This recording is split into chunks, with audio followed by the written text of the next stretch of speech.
Yan, ito yung aking ampalaya na sama-sama sila. May sibuyas, bawang, kamatis, may talong, at saka ito ngang ampalaya. Ito'y direct galing sa freezer. Pero pag naluluto siya, para ring sariwa. Tapos, lalagyan ko ngayon ng itlog. Yan. Timplado na siya ng alat.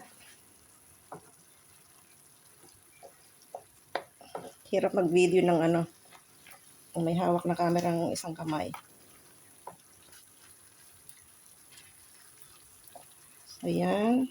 Gusto ko kasi sa ampalaya, half cook. Nilagyan ko rin ito ng konting oyster sauce at saka liquid seasoning. Para mas masarap.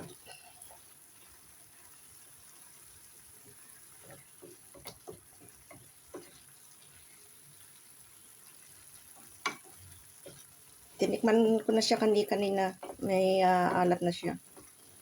Ang hirap mag-video.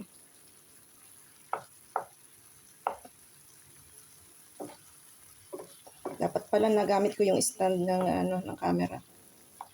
Tinabad na ako eh.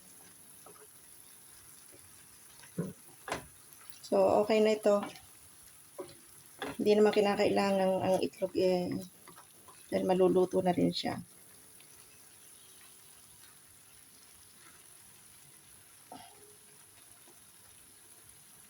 Yan. So, ito yung aking ampalaya.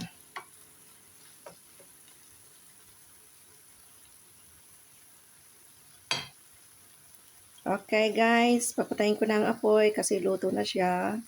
Timplado na kasi.